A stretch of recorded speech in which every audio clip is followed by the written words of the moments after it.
Hello everybody, welcome to my live, the last live of 2023, and today I'm going to be showing you one of each of the projects from the All the Best December Paper Pumpkin. We've been doing Christmas, it seems, for so long, the holidays, Thanksgiving, all that good stuff.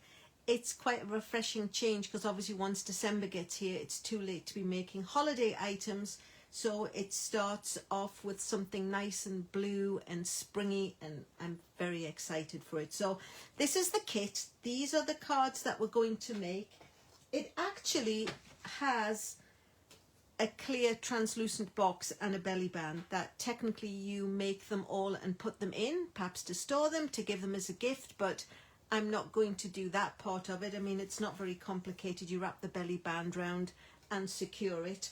So without further ado, I'll get started. The kit does come with the stamp set. It came with the tear and tape. It came with some little sticky dots and it came with some dimensionals. And these are the really pretty envelopes that came with it too. Won't be sending anything this evening, so this is still part of the kit. So without further ado, I'm going to bring in actually the spot you get in the kit is quite small, so I happen to have the big pad, so I will be using that. And I've gone ahead and put the stamps we'll be using onto my acrylic blocks already. So let me open the ink and then let's get started with card number one. None of them are very complicated actually. Sometimes they're a little bit involved. These ones are pretty straightforward. So card number one. Oops, I just lost all my little pieces. This is the card base. It's really pretty. It's got like little, I don't know if you can see that on the video, it's got little gold details on it.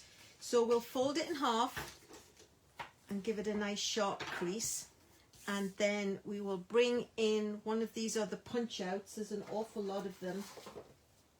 You get several in the kit and then you just match them up with the card that you're making. And this one is All the Best. So a tip I'd seen quite a few years ago was don't line your stamp up on the edge of the acrylic block. It tends to throw you off a little bit. It's better to put it at an angle and then you'll be more inclined to get it lined up straight. So that's the greeting stamped on that one. And then all we have to do really, you'll see on the instructions, if it's a glue dot, it's a black dot, and if it's a dimensional, it's a big circle. So I'm going to flip that over, bring in some dimensionals that I've already been using, and pop one of those in each corner. It shows you where to place them, and then also a dimensional on the corner of the daisy, and then we'll also need a glue dot on the back of the golden one. So like I say, it's quite nice and easy, quick and refreshing actually. So I'll take all the backing papers off,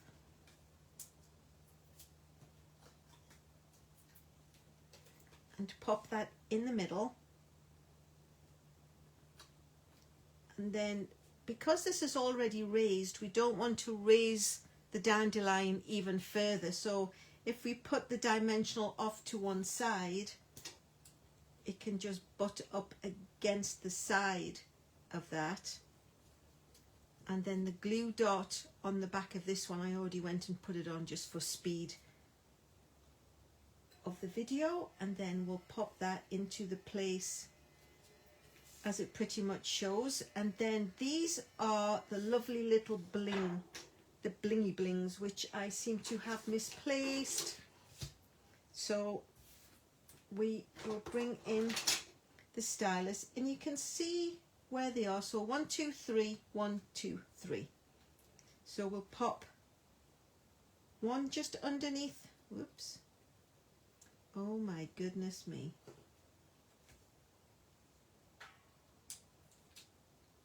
One on the top.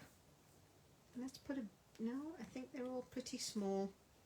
And just put one underneath. So that's the card made the same as the sample shows us. So that's one down. And then we'll move on to number 2, which is the one that uses the clouds for the background. So we'll go ahead and fold that in half. and give it a nice press with the bone folder. And then there are these lovely dandelion wisps, and it does suggest that you use tear and tape. I don't feel it needs tear and tape. I tend to use that when it's a moving part, if it's a fun fold or something. I think just the regular old adhesive should keep it in place. So we'll run 2 lengths of adhesive where the suggestion is for the tear and tape, and we'll pop that into place on the front of the card. And then we need to put dimensionals because they're the clear circles, so we'll put 4 dimensionals onto the back of here, but not until we've stamped the greeting. So this one says 1,000 good luck wishes. So we'll bring back in the stamp pad,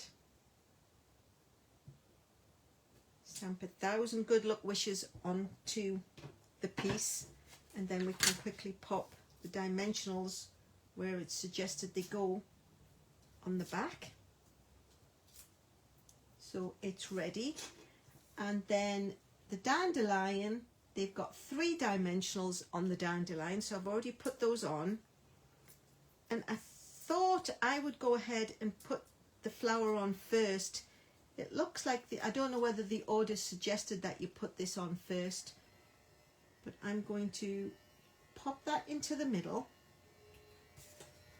and then peel the backings off here and pop that over so it looks really nice. And then here you can see they've suggested to use 5 of the lovely blings. So we'll put a big one and a small one. And we've got 1 on the gold, another small one. And then down here we'll put this big one and 1 small one. So it's pretty easy to follow the directions that you've been given. So that's the second card. So snap to that one. And then the third card has a nice circular element to it. So we'll go ahead and we'll stamp Hello Friend into the middle of that one. So bring in the ink pad again. I don't know if you can hear my heater is, I'm out in my craft room and it doesn't have heat. And I've got lovely parabolic heaters, dish heaters from Costco, and every so often they kick in and it's like, so it feels very creaky to me. So then again, they've shown that they've put 2 strips of tear and tape, which I'm just going to substitute for regular running tape, and pop that into the middle of the area where you can see it would be. The only thing I didn't do yet, of course, was fold the card in half and give it a nice crease. And then they've used these lovely circles, which of course are custom size, so you know they're going to fit, and pop the dimensionals on the back of them already. So quickly pull off the backing tape. So as long as it doesn't overhang the bottom of the card, or the top at the other side, of course.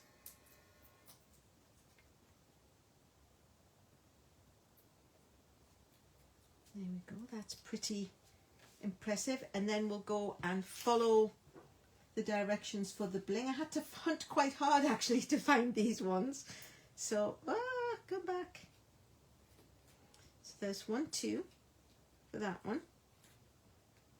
And there's 2 here. Oh my gosh, it's alive. It's alive on my live. And put 1 there. And actually I can see 1, 2, 3, 4, 5, 6. So I'm not going to put 6 because aesthetically you're supposed to have an odd number. So I'll pop that one there. And that is the 3rd card. So actually that's the project's done. So there's 1, 2, 3. Like I say, it does come with envelopes which coordinate with all of them. If I pull them down, then you can see how they look. And then there would be the little acetate box and the belly band that goes with. If you're interested in paper pumpkin, I will put a link where you can subscribe under me. If you've liked this video, go ahead and like it, pass me a comment. Any questions, pop them in the comment box below. Last but not least, because this is my last video of 2023, I want to wish you all a happy, healthy and safe 2024. Take care guys, thanks so much for watching.